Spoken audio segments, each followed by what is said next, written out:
এয়া আমি গৈছিলোঁ গুৱাহাটীলৈ পাপাক ডক্টৰক দেখাবৰ কাৰণে। মই, মোৰ হাজবেণ্ড, পাপা আমি তিনিওটা গৈছিলোঁ গুৱাহাটীলৈ। প্ৰথমতে গৈ পাপাক ডক্টৰক দেখাই ল'লোঁ আৰু ডক্টৰক দেখুৱাৰ পিছতে বহুতো টেষ্ট দিলে আৰু টেষ্টখিনি কৰিবৰ কাৰণে লেবৰেটৰীত দি পেলাই আমি ওচৰতে দুপৰীয়া ভাত কেইটামান খাই ল'লোঁ। পাপাই মানে নিৰামিষ খাইছে, পাপাই কাৰণ বাহিৰত মাছ মাংস তেনেকৈ নাখায়, নিৰামিষেই খায় আৰু আমি চিকেন খালোঁ। আৰু এয়া ভাত পানীকেইটা খাই আজৰি হৈ ল'লোঁ।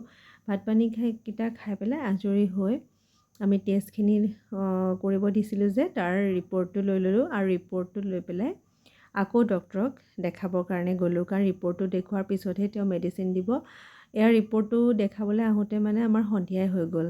তাৰপিছতে মেডিচিন ল'লোঁ, লৈ পেলাই আকৌ ঘৰলৈ আহি আছোঁ। ঘৰলৈ আহি থাকোঁতে ৰাস্তাতে চাহ একাপটো খোৱা হয় বাৰু, চাহ একাপ খাবৰ কাৰণে জাগীৰোডৰ হোটেলতে সোমালোঁ আৰু এয়া পাপাক বোলো ডোচাকে খুৱাই দিওঁ আৰু সেই বুলি হাজবেণ্ডে ডোচা অৰ্ডাৰ দিলে আৰু এয়া ডোচা পাপাই খালে আৰু আমিও বোলো ডোচাকে খাই লওঁ, লগতে একাপ গাখীৰ চাহ খাই দিলোঁ।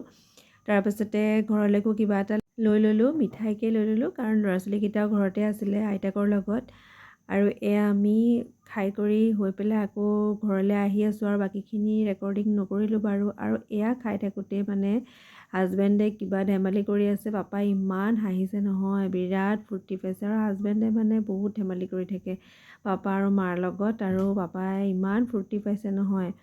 তাৰপাছতে আৰু এয়া ঘৰলৈ আহিলোঁ, কিন্তু বাকীখিনি ভিডিঅ' নকৰিলোঁ। আৰু ভিডিঅ'টো শেষলৈকে চাই থকাৰ বাবে সকলোকে বহুত বহুত ধন্যবাদ। আৰু ভিডিঅ'টো যদি ভাল লাগিছে লাইক কমেণ্ট কৰিব। আৰু আজিলৈ ইমানেই, পুনৰ নতুন ভিডিঅ'ত লগ পোৱাৰ আশাৰে আজিলৈ বাই।